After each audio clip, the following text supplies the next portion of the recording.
All right, folks. Episode number 2 of the Sioux Falls Athlete Podcast.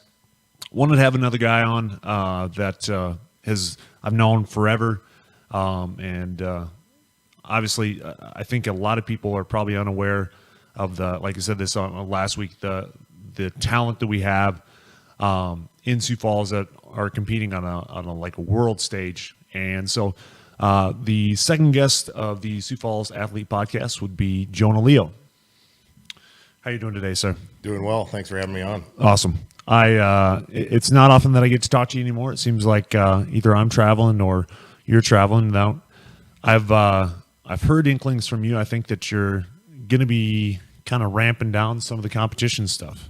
Yeah, a little hiatus, I'd say. Oh man. So I guess for the folks that don't know, how did you get all started in this stuff? And I mean, from my recollection, it doesn't seem like it was something that was like, since the very beginning. It seems like it was something that you started later, a little bit later in life.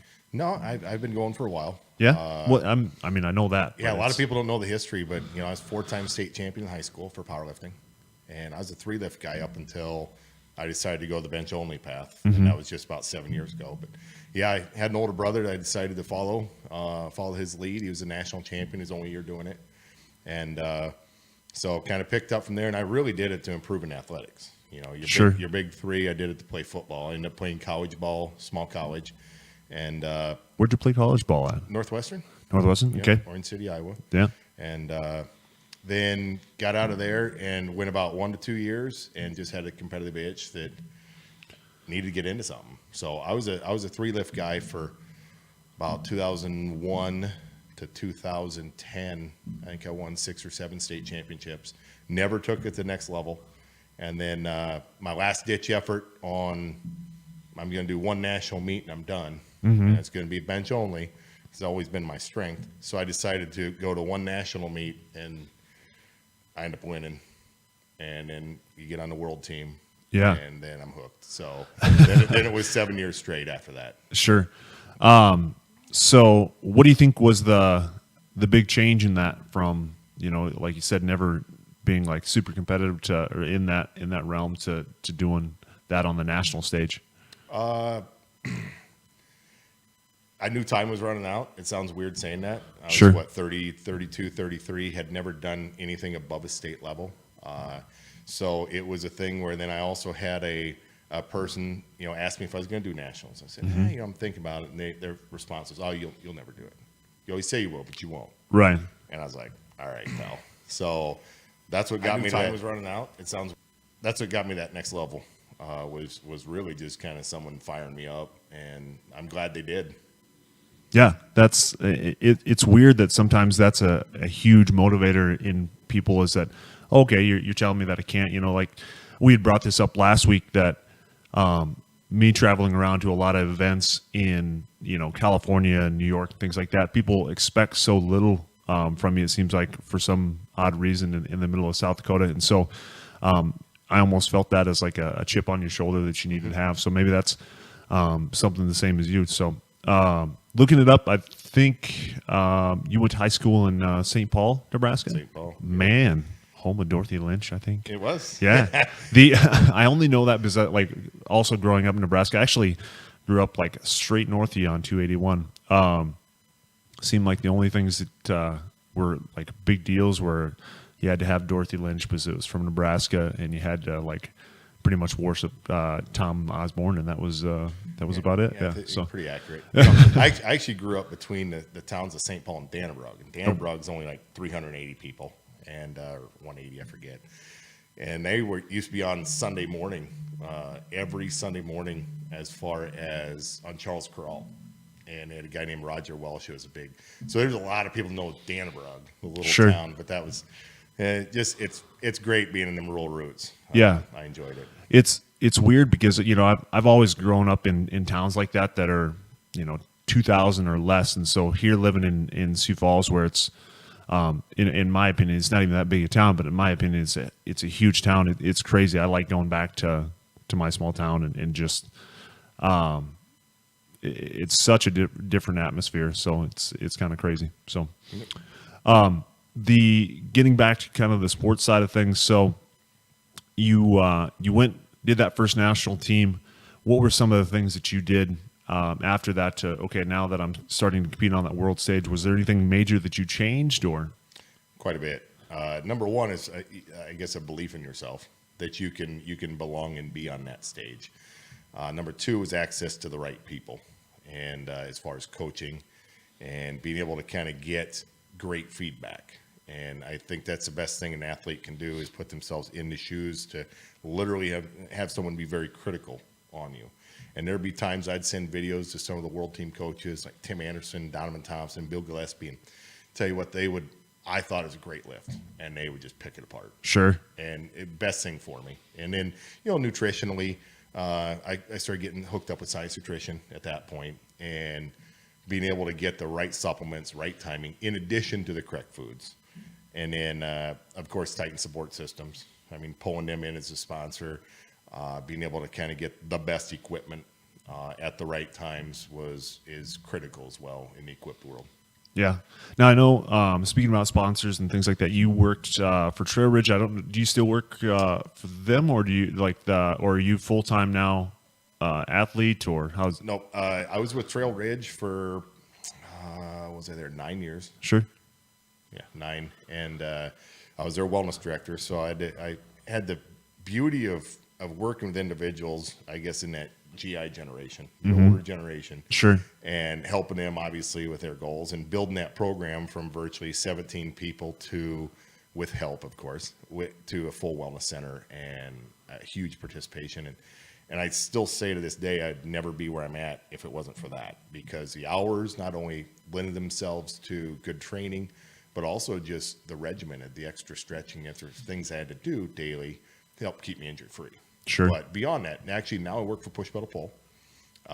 So I work Push Pedal Pull. I do commercial sales in Nebraska, and then I also have, I guess, some family business I work with as well. Cool.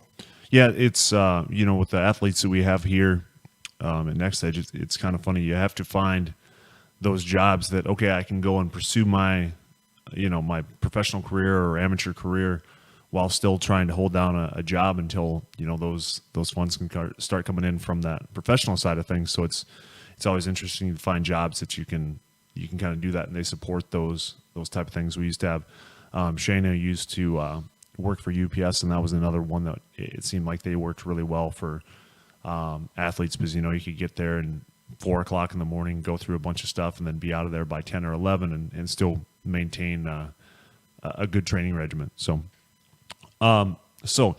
the traveling places that you've gone to as well, I know that it's pretty much been all over the map as far as where you've gone for world competitions, things like that. Yep. It's, where have I been? Lithuania a couple times, Denmark a couple times, northern Sweden, Sundsvall, down in southern Austria, Czech Republic. Was in Belarus last June coaching. Had another Sioux Falls athlete that was coaching there. Who was that? Natalie Richardson. Okay. She took bronze in the 84 kilo class, sub-junior women. So very, very good lifter. And she's still continuing to train out at college here. So. Sure. Favorite place that you went to out of all those, you say? It's honestly a toss-up. Sundsvall, Sweden was beautiful. I really liked that region. Just food, people, everything was a great combo. The venue there is an Orpheum type. I forget what they seated, 2,500, 3,000, and it was sold out like in no time. Yeah. It was just an unbelievable atmosphere. That added to it. The Swedish and Finnish national televisions were there for interviews. That was really cool. But then my very first meet, and it might be one of my faves because it was my first one, is down by Innsbruck, Austria. You're in the middle of the Alps basically, and that was a great one too. So yeah, it seems like a lot of the powerlifting stuff is either in like Northern Europe, so like your Nordic countries, things like that. Is that because it's bigger there, or does that just seem to be like a destination?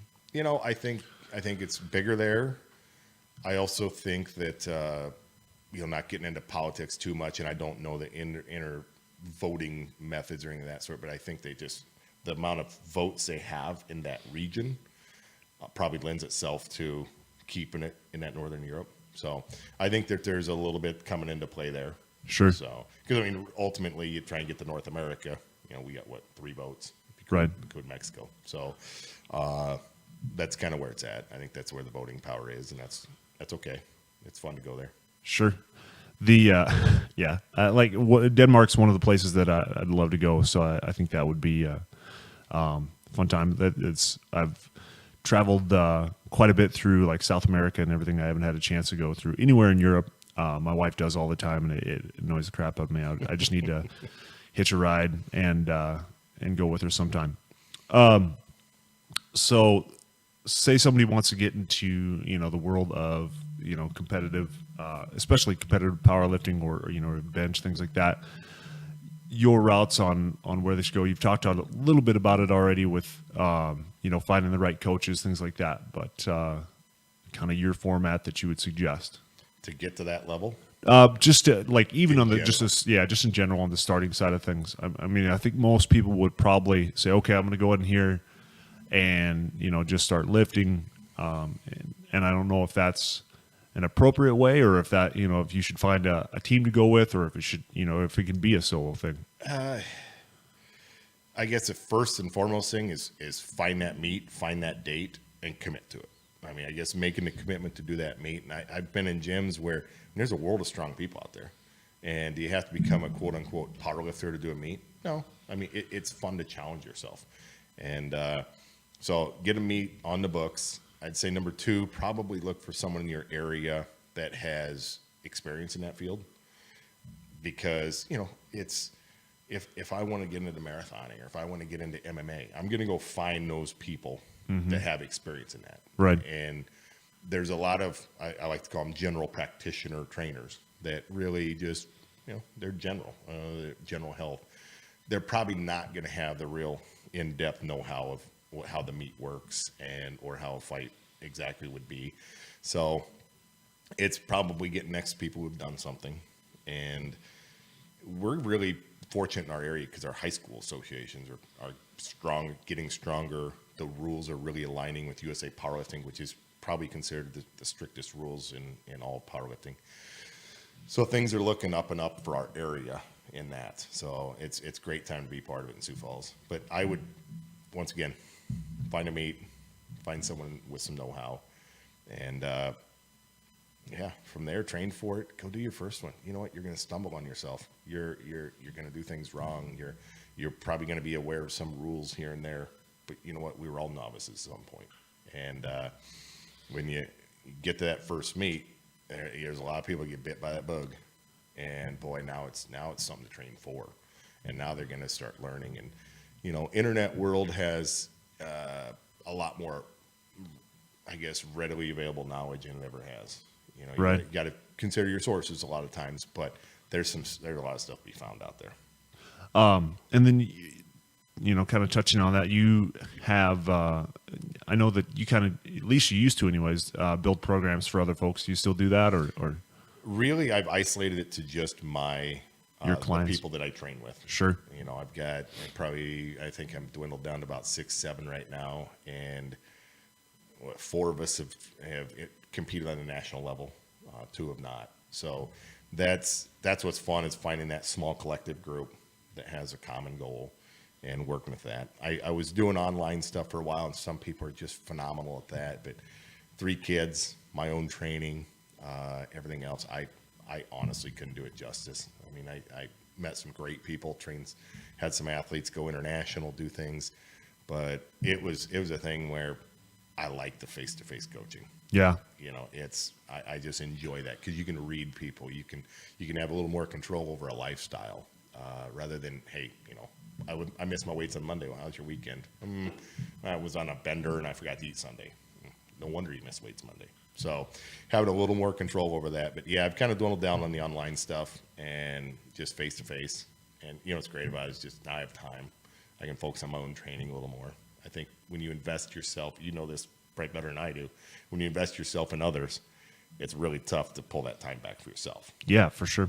You have to either make additional time or like you said, you have to pull back. Yeah. So, and I think when I'm really, really, really done lifting, sounds bad me saying that, but when I'm officially going towards the twilight of my career and even age, I want to get into more coaching. Sure. Yeah, it's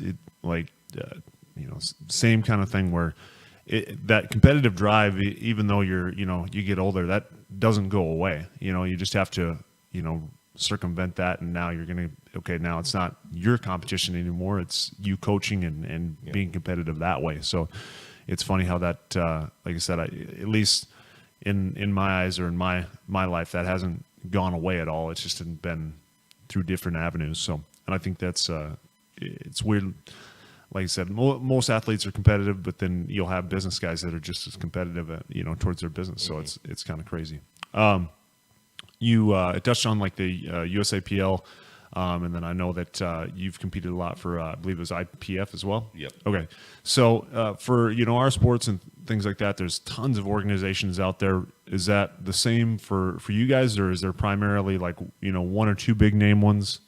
Yeah, there's I think some of the smaller federations have dwindled down, but I mean, that's a slippery slope because, I'm going to preface this by saying there are strong lifters and there are great leaders in a lot of organizations. Mm-hmm. So what I say about an organization isn't reflective of how strong the lifter is or anything. It's just, I guess, the governing body. The reason I selected USA Powerlifting IPF was because it is, when lifts get passed in that fed, they're 99.9% of the time a very, very unquestionable, legit lift. That's something I want to be part of, because if I'm going to get beat, it should be by a lift that's truly better than mine. Right. And more. The other part of it is the drug testing. They're very stringent on drug testing, not only out of meet, but also in meet testing. And then with USA Powerlifting, they've done a great job with, as much as people want to buck the trend and everything else, they've done a great job of branding and kind of creating a much better product overall. Now, USA Powerlifting is the only affiliate to the IPF. Now, granted, there are other federations that claim a world side, and granted, great lifters, some very, very solid people in those organizations, but IPF has a corner in the market as far as 100 and some odd countries part of it, and it's truly a world competition. Is that me ringing? That's you. No, that's got to be. Yeah, that's you. Jeez, look at how two phones there, 2 phones here. Yeah, we're technology filled. I thought that was me, but nope, that's somebody blowing up Jona Leo. Yeah, it's and each fed's gonna have their own take on rules a little bit, and so when you watch stuff and you see stuff out there, that's a big question I get all the time is how can you say you got world record? Back when it was 837 or whatever, and there's internet videos of these guys hitting huge weights. Well, it's different judging, it's different set of equipment. It's really different circumstances, and very strong lifters. Once again, it'd be interesting to see what 8 hours of time travel or 8 hour time difference plus the travel and the different foods, and judges who may or may not like you based on what country you're from. So you got to really be impeccable at that point. But. Sure. So you touched on it a little bit, the drug testing, things like that. It seems like that's been a huge proponent. I know that from talking to you earlier on that was a big thing, and obviously I agree with that 100% too. My coach has always been one of the guys on the forefront of asking not for that. It was Devin just had USADA here. I think it was like 2 days ago. Just random drug tests came in, or not drug tests, I guess drug tests. My coach has always been so. We got young Robel over there messing with the sound, freaking me out, doubling up my voice. Spirits right here. Well, it's possible that Ross comes in here and he says he gets nervous about coming in here because he says there's ghosties in this room, but I don't know. I haven't seen one yet. Come on, Ross.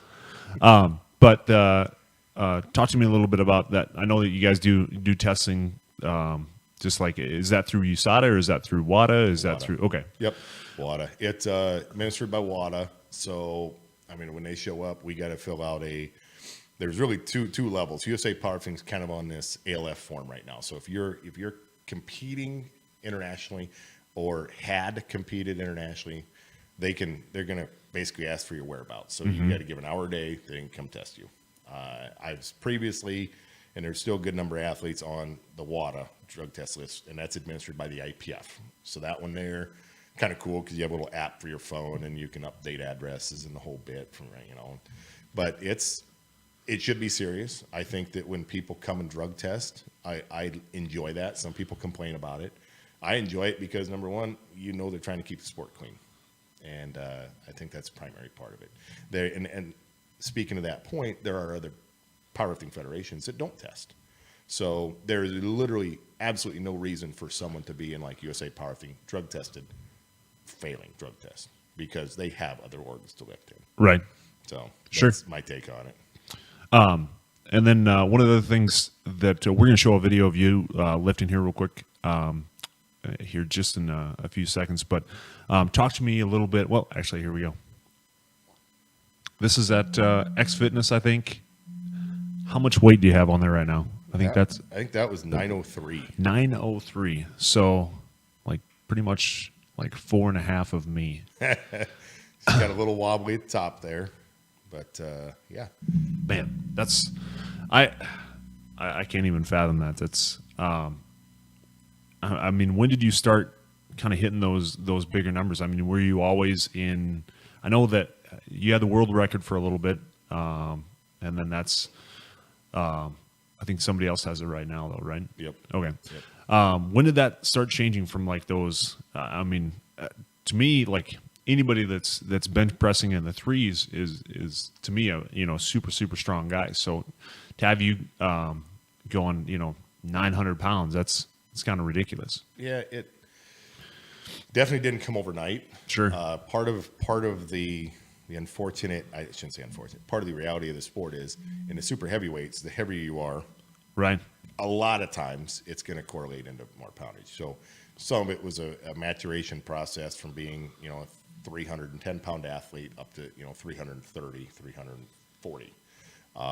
Maturation also in what you saw there, that's equipped. So Yep. you're learning equipment. And so for the folks that aren't familiar with this, equipped, basically there's raw and equipped, correct? Correct. So raw would be like basically there's no, is that like a polyurethane or what, or like a neoprene, or what is that suit? I mean, there's some sort of. I like to classify 3 divisions. I know I'm going to get some hate over this. The raw, which Okay. would be, pretty much a normal fitting singlet and no knee sleeves, a belt, probably some wrist straps and going. Then you got your amateur equipped, aka pro raw, which is knee sleeves that are ultra tight, super singlets that are 2 to 3 levels tighter than they should be, with double stitch crotches, maximum thickness spandex. People who say they're not getting a carryover on that, okay, quit lying to yourself. And then you got equipped. So with USA Powerlifting, the raw is basically your knee sleeves, spandex, and so forth there. Has a great entry point for a lot of athletes. So, I mean, I think that's a great thing that's been added to the sport. So, man, obviously I'm doing bench wrong, because what does knee sleeves have to do with bench at all? Oh, sorry, this is 3 lifts. Sorry, I'm talking. Oh, okay. Powerlifting in general. Okay, I was Now, going to say. when you're talking bench pressing, virtually in the raw world, you've got, I mean, literally, your t-shirt wrist wraps, and that's the least manipulated lift that you can have. And then, but when you get equipped, you've got a bench press shirt, which is regulated to a single polyester thickness. So seeing those numbers rise wasn't due to really advances in equipment over the past, I forget when they even set that rule into place, but it's been a number of years. It's been more people learning how to train with it and around. Sure. And so it's a fun game. I've heard people explain it, raws like checkers and equips like chess. It's much more difficult. You got a lot more moving factors to play with. We talked about this last week, that technology has changed the sport so much, or sports so much. Have you seen that as well? Like you said, some of the technical knowledge out of there with both raw and equipped changing just because of being able to access that information a little bit better, or no? Yeah, probably a little bit. I think you're always going to see a training modality change. I think there's ever evolving, and I don't know whether that's a case of things being truly better than they were, or a case where you've got an XYZ group that's a really good marketing group that says that, hey, this is what we're doing, that kind of spurs this whole thought. But has training and such become different with it? Not a little bit. Because with raw training, you obviously don't have to worry about getting good in equipment. And I can say this, that relatively a high percentage of your equipped lifters are very, very good raw lifters too. They just choose to do equip, whether it keeps their joints feeling better or there's a longevity factor to it. So, but then there's also a very small percentage of those equipped lifters that are not the best raw guys. And it's what kind of gives equipped lifting a little bad name.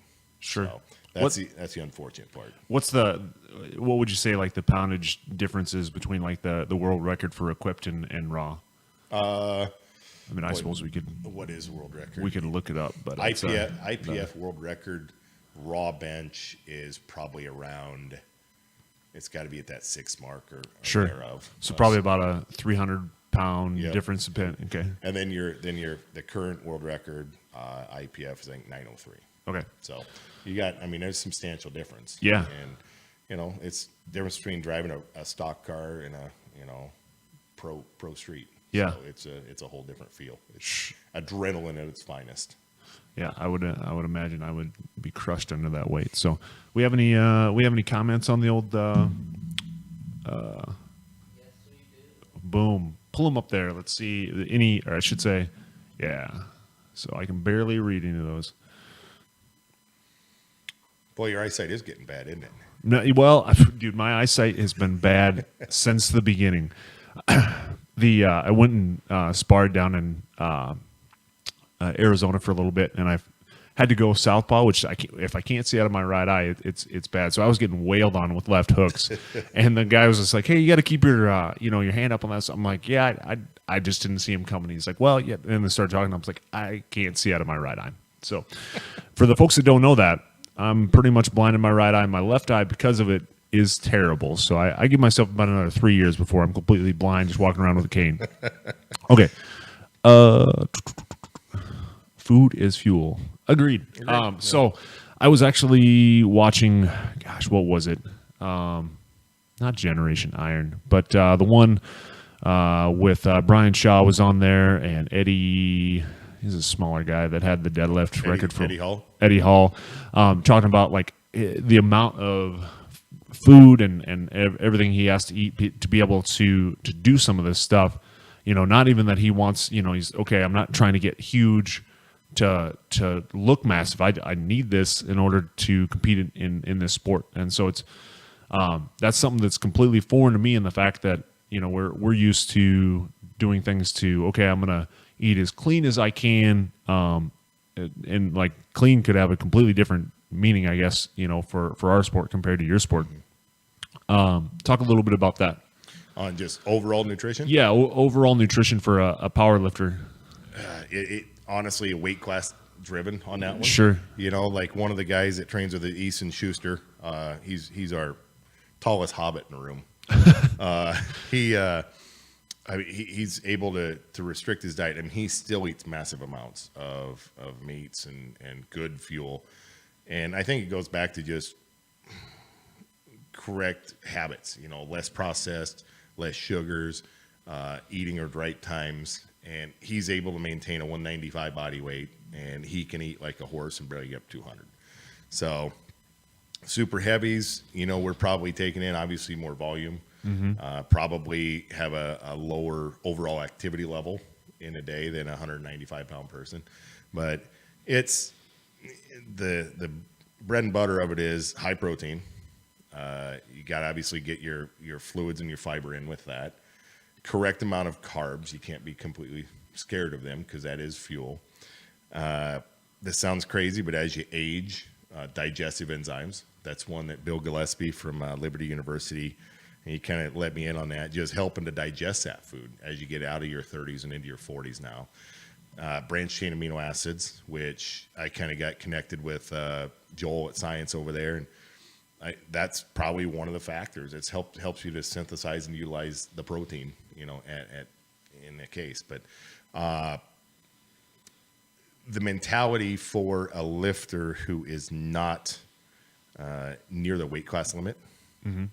I mean, you're putting it down the hatch come to meet time. That 2 weeks out or so, you're garbage disposal. And it's amazing what that 2, 3, 4 pounds of body weight gain in a short amount of time does for strength. It just goes through the roof. Yeah. So that's it's pretty much like the heavyweights. I mean, for fighting as well, where you're most of the time, you're trying to remain at that higher level. Now we're starting to see some of the guys that are coming down, but it's kind of the same thing. I mean, there is as a guy that competes in heavyweight as well, there is a big difference between a guy that weighs 235 pounds and a guy that weighs 270 or 265 pounds. Yeah. It's crazy. So, speaking of Science Nutrition, they happen to sponsor the show, so we'll pop them up here real quick.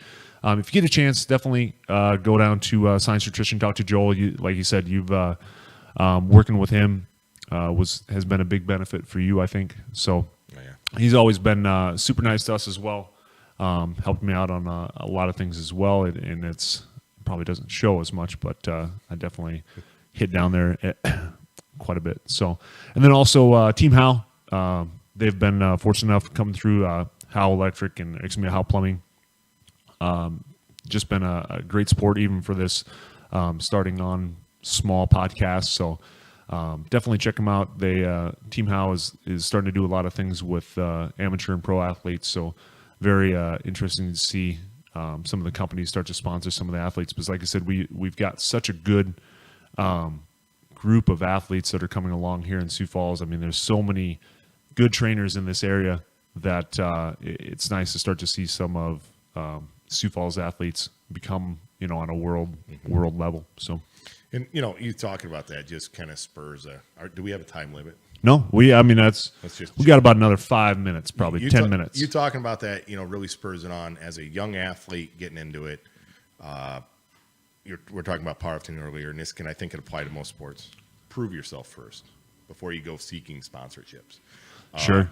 I think I was on my second national team. Have been doing it for years before I even sniffed a sponsorship. And I think we get all too many athletes that go to a state. They might win state, which is a great, I guess, goal. But when you look at the vast number of state champions and the vast number of states, you got to look at the sponsors too. They got to kind of watch their funds and what goes in and out, and got to prove yourself. And that's a tough one to tell someone who's obtained a goal in their mind that's good to got to do a little bit more and create some longevity to your career now. And so that's a big one. I mean, sorry to speak on that. No, that's huge. I mean, I was fortunate enough to get when I, starting on, because I was from the middle of nowhere and doing fairly well in competitions and things like that. I had got some sponsorships early on, but the big thing that I did was not only was I trying to do, just sponsorships for sponsorships, but I'm like, okay, hey, I can do website stuff. I can help out with that. I can do video stuff if you need help out with that. All these additional things that not only, am I getting on the podium every weekend for this stuff, but can I help out in some other way? Because I know that my end goal is to get more return on investment to my sponsors than what I'm taking from them. Exactly. So I don't ever have to worry about that,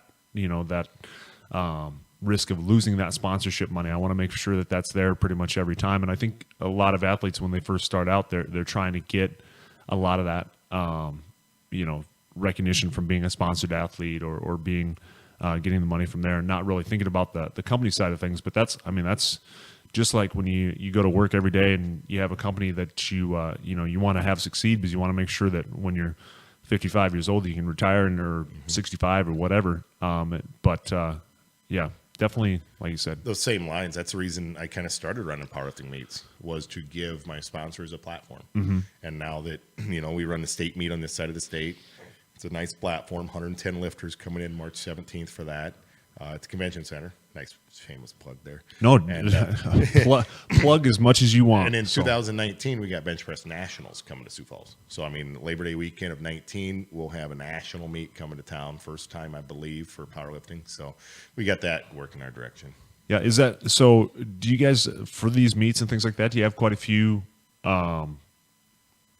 Like, would you consider it kind of like a spectator sport, or is it still to the point where you have a lot of your huge fans that are checking out results and videos online? Believe it or not, we had like a 4-to-1 ratio spectator lifter ratio last year at state meet. Wow. Now I'd encourage people to come out because I fly in our announcer from New Jersey. Gino's the man. He goes to every world meet. He brings an energy level that's unmatched. He is also going to educate people on the sport, and he makes it fun. You're excited. I got a DJ coming in, so you got music getting cued. So part of it is creating that atmosphere and experience for the lifter, but spectator has to not be bored. I think you're a wrestler too, weren't you? I actually didn't. It's sad. I was on the USA. Well, technically on the USA wrestling team, but never wrestled a day in my life. Really? But yeah, well, for the grappling side of things. So Kind of like yeah. going to a grappling tournament all day long. You got Yep. 8 mats long. It's a great sport, but man, all day long. Unless you're watching someone, it's kind of, or you got a couple guys battling at the top position. Right. It's not exactly the most spectator friendly deal. Sure.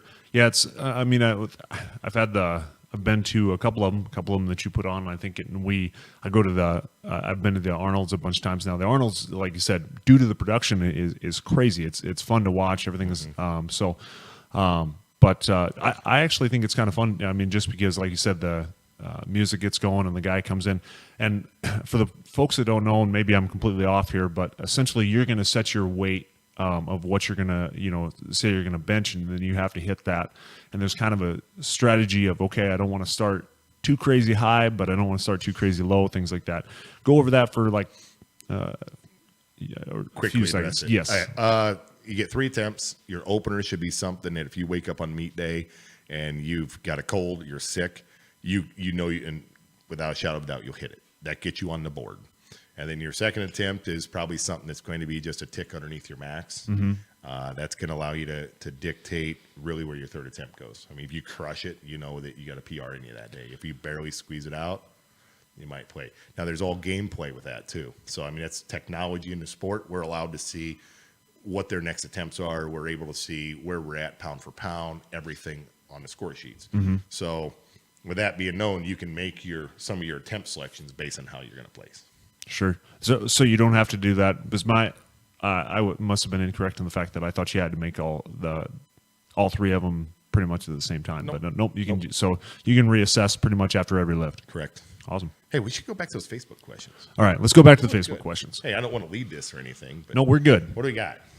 I think most of them are just comments. Great advice on sponsorship. Jonah, what is your pre-competition ritual that you have? Mine? Yeah. You get an angry face. I know you get I a get little angry. bit angry face. Pump yourself up a little bit. And the ones that I was watching, it's definitely a look of determination before every lift. I suppose, I mean, if you're going to go lift 900 pounds, you kind of have to, or 875 or Truly, whatever. pre-comp is trying to keep, before weigh-ins, I'm trying to keep myself as low-key as I can. I try not to be in the venue. I try and keep my energy levels low, watch the stress, make sure you're not aimlessly burning up energy. Once you get weigh-ins done, okay, right away, boom, now I'm changing into competition gear, because you got 2 hours from weigh-ins from competition. Change in. That's when the music comes into play. I literally will listen to music until my first warm-up weight, headphones are off.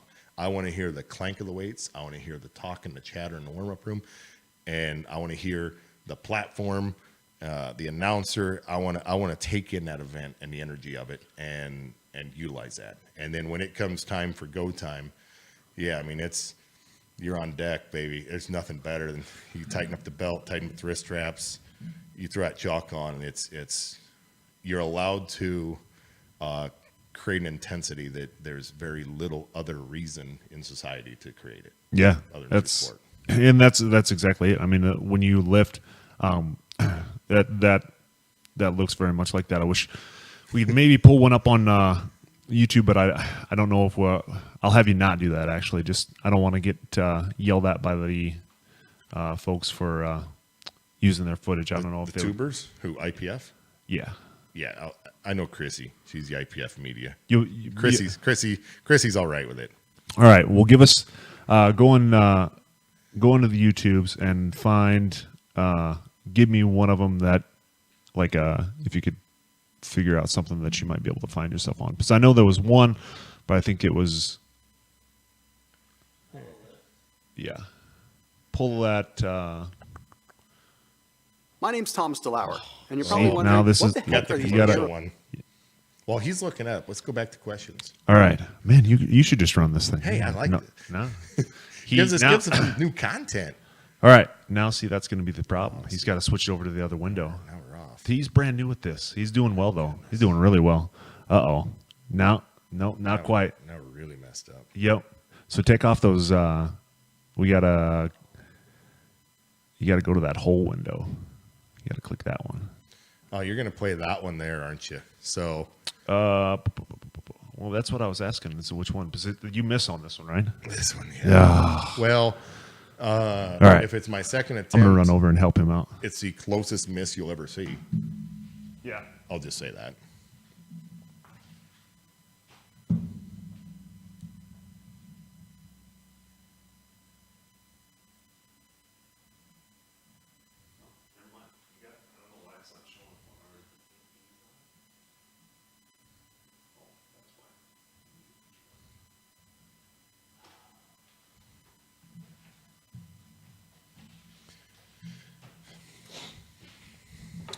Boom. I'm back. So he's messing with the cool stuff now that we just started showing him. So this one here is at 385. So this is 848. So here was the thought process. Every world level coach would probably agree with this, and I unfortunately this is one of my regrets I'll carry to my grave. But no other competitor at this meet had hit over, I believe, 815. So here's my opener, 859. Well, time to press, finish it out, lock, stabilize, racket. So give me the white lights. So at this point, I'm 37 pounds above the second best. the second best guy's personal best. Right. So you should have started lower, slightly. No, that was a fine start. It was my second attempt where I got a little bit greedy. So my second attempt, I'm coming out for the world record, which in hindsight I should have went like literally the next step up, 854, 859, somewhere in there. So here I'm going for the world record, 410.5 kilo, roughly 905. They call me on this one unlocked. This is only the second time I've ever watched this video in my life. So that's what I was trying to ask. Come on. So, and you can even see in the reaction of the crowd when they're done that they really can't believe it's redded. So blow it up, probably good feel, lock, stabilize, throw it in, and no, right there. So, yeah. And you got Mark Giles from England, the British coach. He's an ugly guy that I named my dog after. But is that the guy in the yellow? Yep. Yeah. And so I get called there. So now my back is against the wall because in powerlifting you can't go backwards. Oh, okay. So I can't go back down. So now what happened is, and he's a very good lifter, Ove Lito from Finland. He comes up. He's already got silver secured. He's able to come in and hit a 37-pound PR on the national stage to basically, I was telling him how to lift off, by the way, and I think I really scared him because he was like shaking his head. He didn't know what he was doing now. But anyway, he comes up, hits a clutch lift. I have to try and answer with this, and it's just a lot for that day. Sure. So, yeah, I mean that's no excuses. He had a great day, and this one just doesn't go. Yeah, I mean, especially you're going for a world record. That second time after that, or really it's your third time, has got to be super tiring. Yeah, and so speaking to that though, IPF, that second lift, I mean, could have gone either way. They're going to probably err themselves on the side of, Sure. it needs to be a great lift. And Right. that's why that federation is what it is. And so, I mean, can I get mad for red lighting? No, I should have done better. But it's a blast, though. Sure. Well, You're making me miss it already. Thanks to who's it, Christy or Chrissy? Chrissy from thank- Australia. Yeah. So thanks for that footage. Direct all your hatred towards Jonah if you have problems with me using that footage. We are going to pause for 2 seconds. Let me do a quick shout out to my gym. So if you have a chance, definitely go to nextedgeacademy.com. You got that commercial footage by chance? Hit it. What are we doing?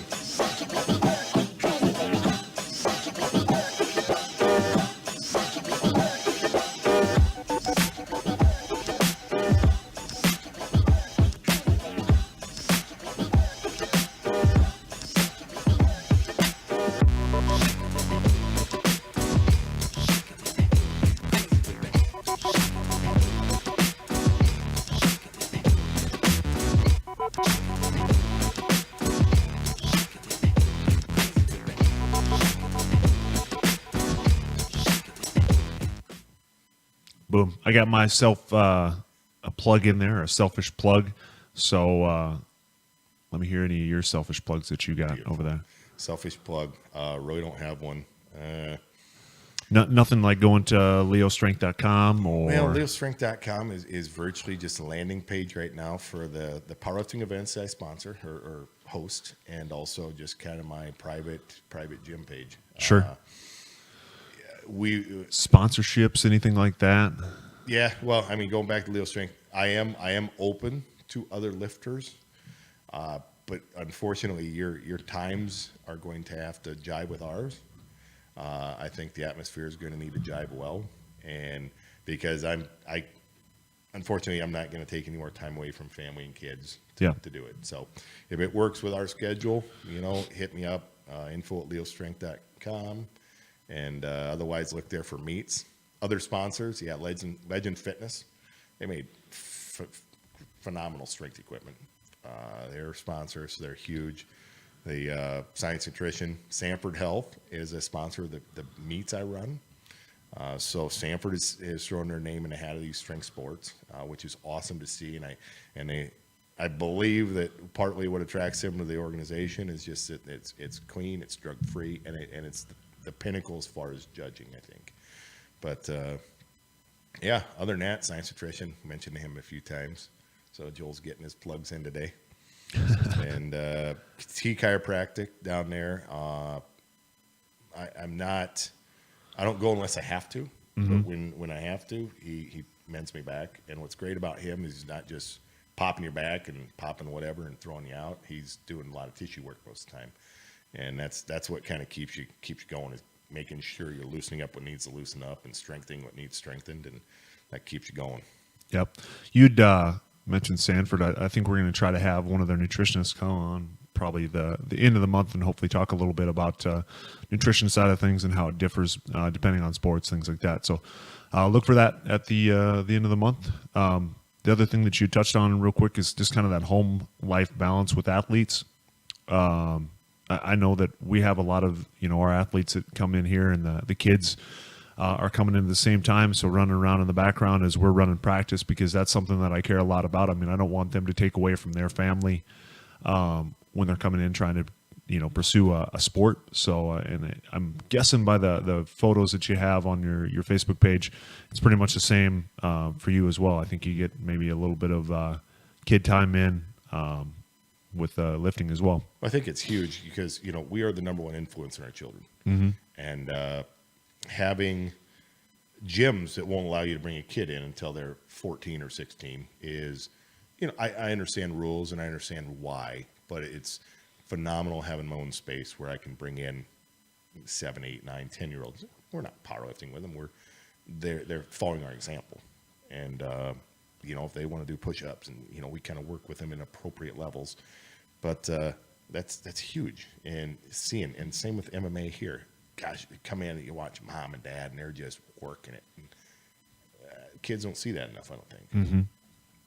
So Well, it's been an excellent time. The time went pretty fast, so usually I'm shooting for a half an hour, but now we've done 50 minutes, so I don't want to keep you from anything else, but thank you very much for coming on, and I'd also like to thank sponsors that we have.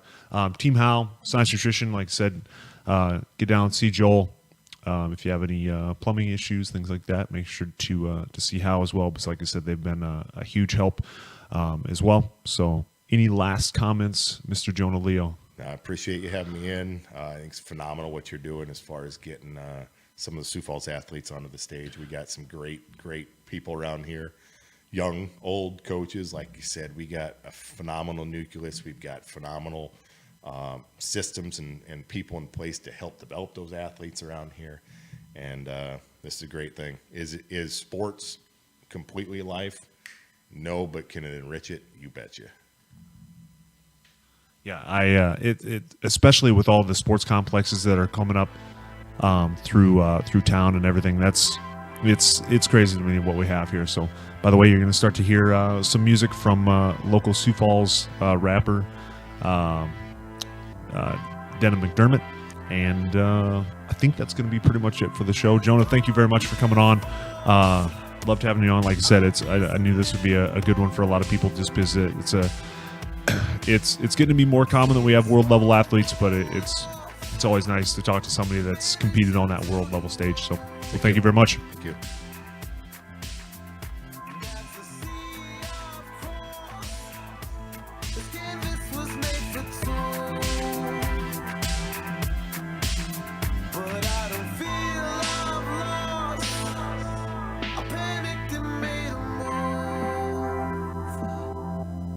But it's hard